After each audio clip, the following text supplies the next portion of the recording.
गे bye माझी. या काय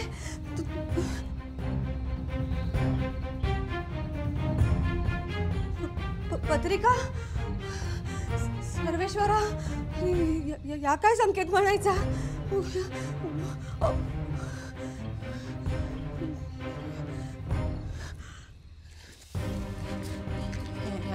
यांका सांगू गोया.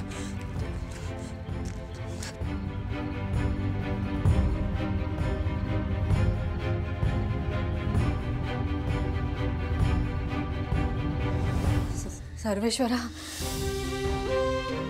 निशीचा लग्न नीट पार पडू द्या. नीरज आणि निशी मनापासून प्रेम करतात एकमेकांवर. एवढ्या सगळ्या अडीअडचणींनंतर त्यांचं लग्न होता त्या निर्विघ्न पार पडू दे. त्याचा संसार सुखाचा होऊ दे.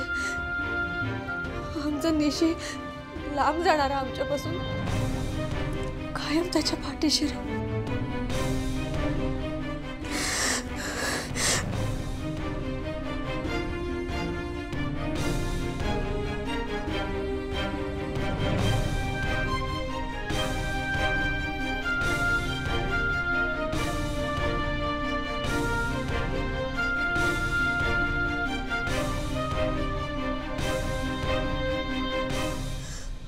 अहो अहो काय गो, काय काय झालं काय? हा, एवढी काय घाबरलीस? काय भूतभीत बघितलास काय? देवासमोर निशीच्या लग्नाची पत्रिका ठेवले होते ना. हा बघा काय झालं त्याचा. हे बाय माझे, ह्या तो उंदराचा काम वाटता. आता ह्या काय नवीन? आज काय कळत नाही.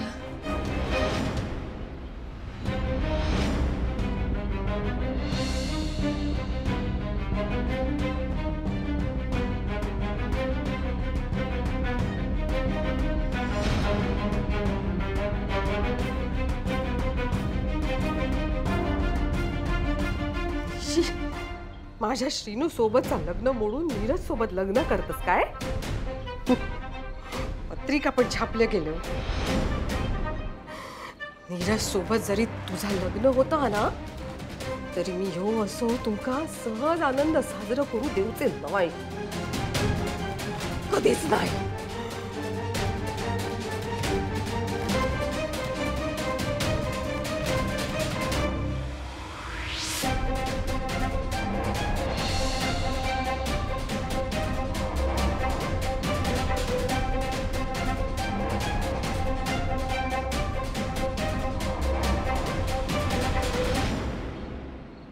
देवा देवा, आता या काय म्हणायचा?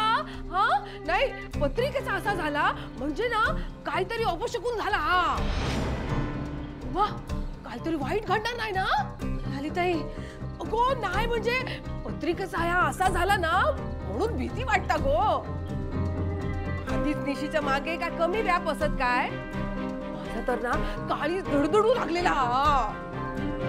त्या नीरजला परदेशात पण जाऊचा हा ना. नेमका लग्नाच्या वेळेकच ते का तिकडे बोलावला तर ह्या नवीनच जीवाक घोर ना. काय चाललं लाली तुझं? काय आता नवीन? माझा काय आता?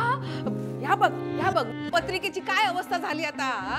आता ह्या वाईटाचा संकेत म्हणायचा ना. लाली वाटेल ती बोलू नकोस. झाला म्हणजे माका काळजी वाटली तरी तुका त्रास होता. लाली कसला संकट आणि कसली काळजी. देवापुढे पत्रिका ठेवली होती. पत्रिकेवर तांदूळ होते, बाजूला खोबऱ्याचा तुकडा होता. त्याच्या वासाने उंदीर तिकडे आला आणि पत्रिका कुरतडली. इतकं सोपं आहे ते. पत्रिका वेळीच जर बाजूला ठेवली असती व्यवस्थित ते काय झालंच नसतं ना. दादा, आमका निशीची काळजी वाटता. आणि तिचा सगळा चांगला होईपर्यंत तर वाटतच राहणार. केव्हाचा गेलेला अजूनपर्यंत येला नाही. बरा दिसता काय पोरीच्या जाती? उद्या काय बरा वाईट झाला म्हणजे? उमा, निशी काय अजून घरी नाही आली? आई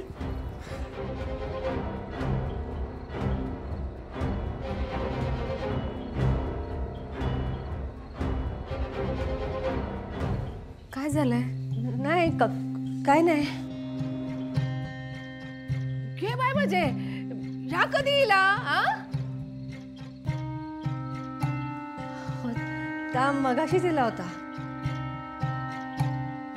काय गो निशिक, काय झाला? आई, कपाट आवरत असताना मला ही साडी सापडली. याला फॉल बिडिंग करायची. अरे देवा, ही साडी तुझ्या खोलीत होती होय? सगळीकडे शोधलंय बघ मी. बरं, एक काम कर, आमच्या खोलीत नेऊन ठेव, मी फॉल लावून देते तुका. बरं. निशी, बाळा तुमची पार्टी होती ना, कशी झाली? खूप छान झाली दादा. आम्ही खूप गप्पा मारल्या, खेळलो आणि आमच्यापेक्षा तर डुग्गूने जास्त मज्जा केली.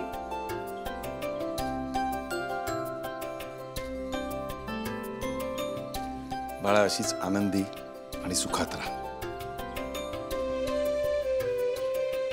यापुढे तुझ्या आयुष्यात कसलंही संकट येणार नाही.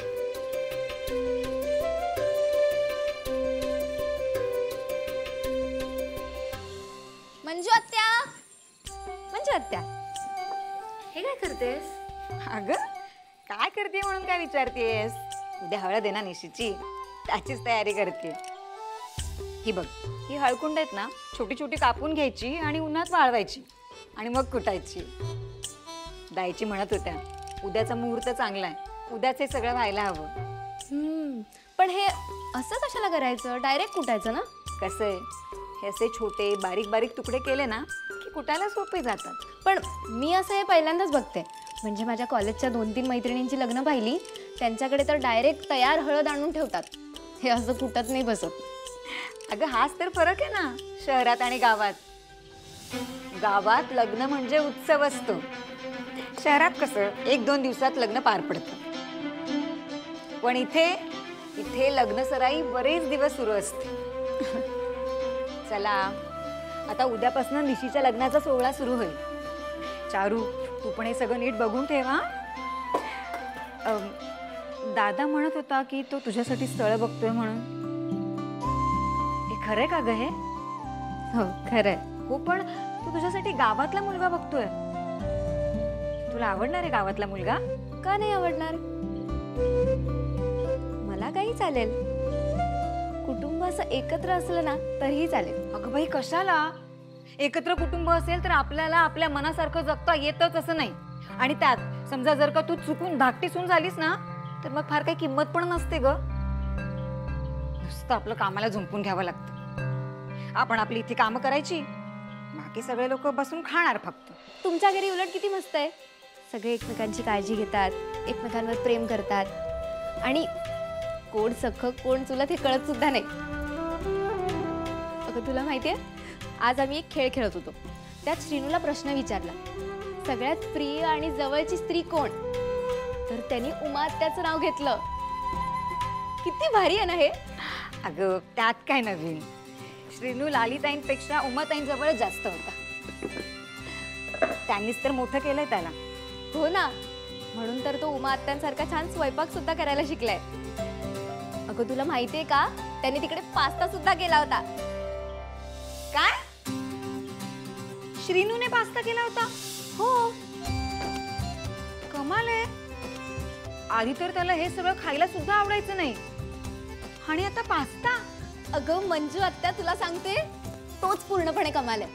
अगं तो घरी पास्ता करतो आणि बाहेर हिरोगिरी सुद्धा करतो. काय? अगं तुला माहितीये, मी काल आले तेव्हा वाटेत काय झालं होतं? काय झालं चारू?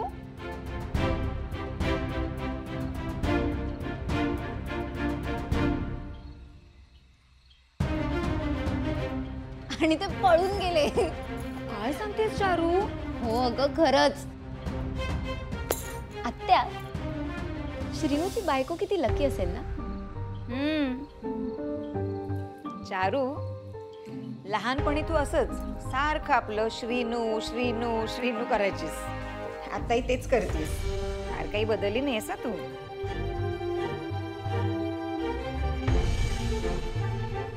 हिला श्रीनू आवडतो की काय? अहो, मी लावते फॉल. उमा, दोघांनी दोन्ही बाजूनी फॉल लावला तर तुमचं काम कमी होतं ना. फॉलच तर लावचा. अरे डोंगर उपसूचे आहेत. मी एकटं बसून काय करू? त्यापेक्षा तुम्हाला मदत करते. अरे उमा, त्याच्यामध्ये एक स्वार्थपणा. यात कसलं स्वार्थ? तुम्हा बायकांना मुलांसाठी खूप काही करूची संधी मिळते. आम्ही म्हटलं पुरुष माणूस तर बाप म्हणून पोरांका तेवढा वेळ नाही देऊ शकत. त्यातून आपली निशी आता आपलं अंगण सोडून स्वतःचं घरटं बनवायला निघाली. उमा निशीसाठी खूप काय करूचा होता पण राहून गेला.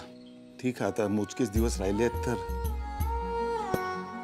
जेवढं माझ्याच्याने जमेल तेवढं करतंय. असं कशाक बोलतास? असं काय एक नाही हा. तुम्ही काय कमी केलास निशीसाठी? आपल्या निशीचे लाड केलास, त्याची काळजी घेतलास, अगदी तळ हाताच्या फोडाप्रमाणे जपलास त्याला आणि शिस्त पण लावलास. झाला तर भलाच झाला निशीचा. आणि खरं सांगू, निशिक माझ्यापेक्षा जास्त तुमचीच ओढा लहानपणापासून. आठवतं ना तुमका? निशी 5वीत होता तेव्हा वक्तृत्व स्पर्धेत आई या विषयावर बोलूक सांगितलं होतं त्याला. आणि काय केलं तुमच्या लाडक्या लेकीन? ते गेला आणि म्हणाला मी माझ्या दादांबद्दलच बोलणार. सगळ्यांच्या डोळ्यातून पाणी येईपर्यंत तुमच्याबद्दल बोलत राहिला आता. आणि एक खरा सांगू तुमका, निशिक पण माझ्यापेक्षा जास्त तुमचीच ओढा लहानपणापासून. आठवतं ना? चांगलाच आठवत आहे. नंतर पळत माझ्यापाशी आली आणि मला मिठी मारून म्हणाली, दादा मी तुम्हाला सोडून कधी लांब जाणार नाही. आणि आता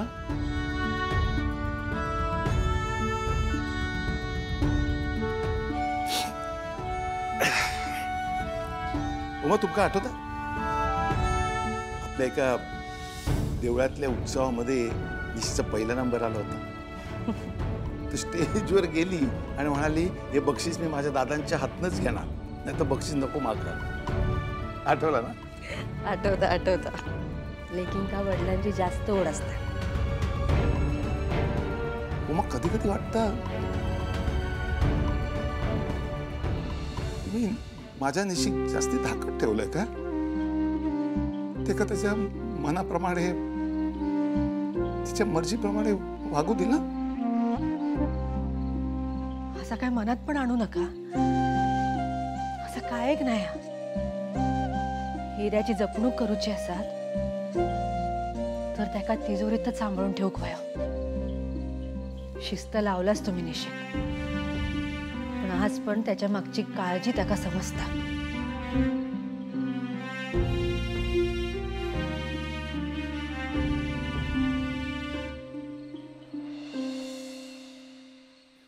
अरे बघितलं, बोलता बोलता कॉल लावून पण झाला. बाय. घ्या उमा, यापुढे आपण दोघांनी असाच कायम निशी सोबत राहायचा. अजून काही मनात शंका, काही किंतु नाही ना? नाही, काही एक शंका नाही. तुम्ही सोबत आहात ना, मग सगळं चांगलंच होणार.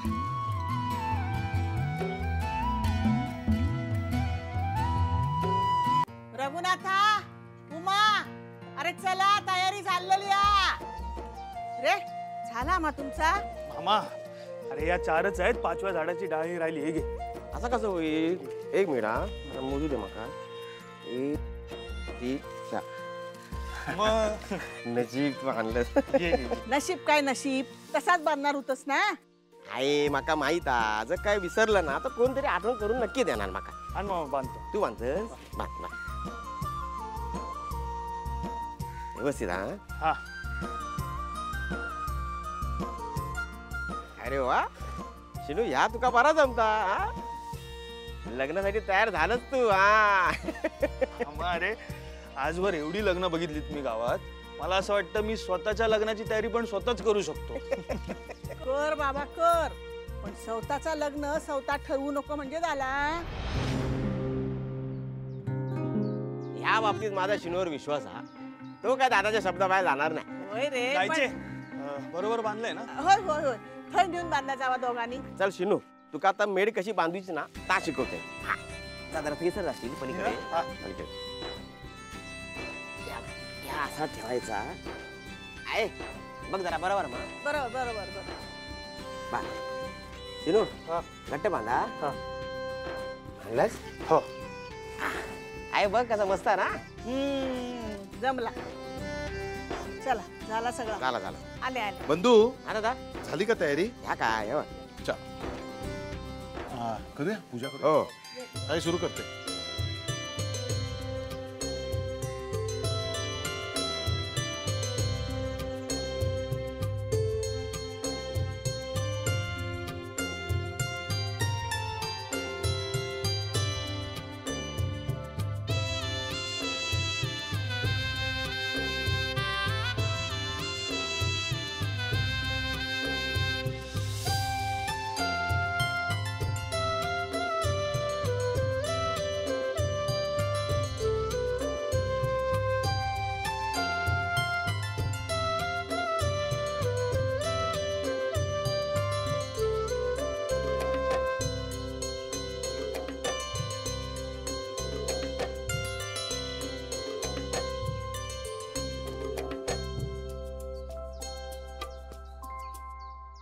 चला आता मी गाणं घालते सगळ्या माझ्या मागून होय महाराजा बोलायचा. हा? हा. वा देवा महाराजा. होय महाराजा. हे सर्वेश्वरा आमच्या या घरात आमच्या केडवाचं लग्न कार्य असा ते निर्विघ्नपणे पार पडू दे रे महाराजा. होय महाराजा. तुझ्या सेवेत काय चुकला मागला असा तर पायाखाली घालून घे रे महाराजा. होय महाराजा. एकाचे 21 कर 5चे 25 कर आणि हे कार्य सिद्धीस दे रे महाराजा. होय महाराजा.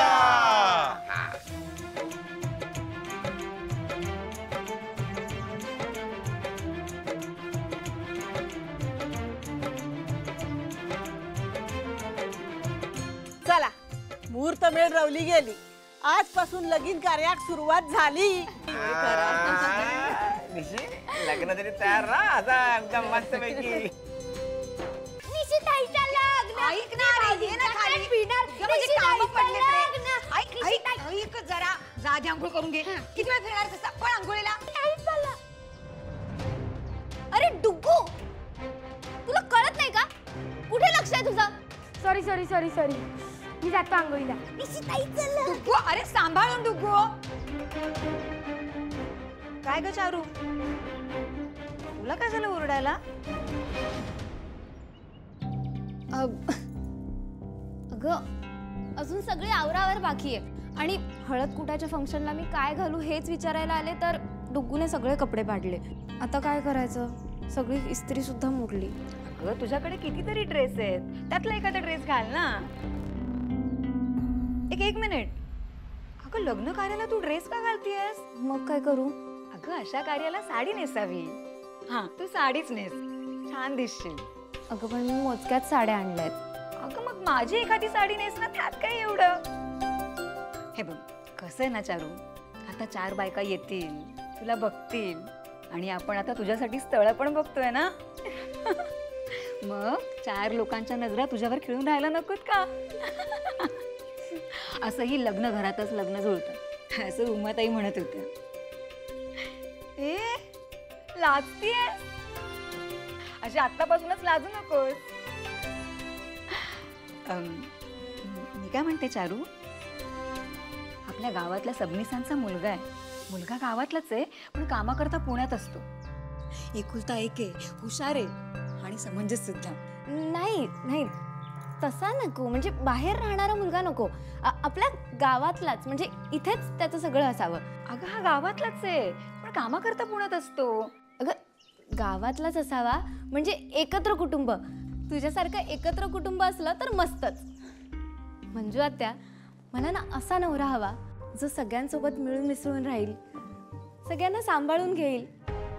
आजी आजोबा काका काकी मामा मामी आणि हो सख्खे नसले तरी चालतील पण भावंड हवी. शहरात असं कुठे बघायला मिळतं ना. आता तुझ्या एवढ्या सगळ्या अपेक्षा आहेत म्हटल्यावर तुला आमच्या श्रीनू सारखाच मुलगा बघायला हवा. अगदी बरोबर. काय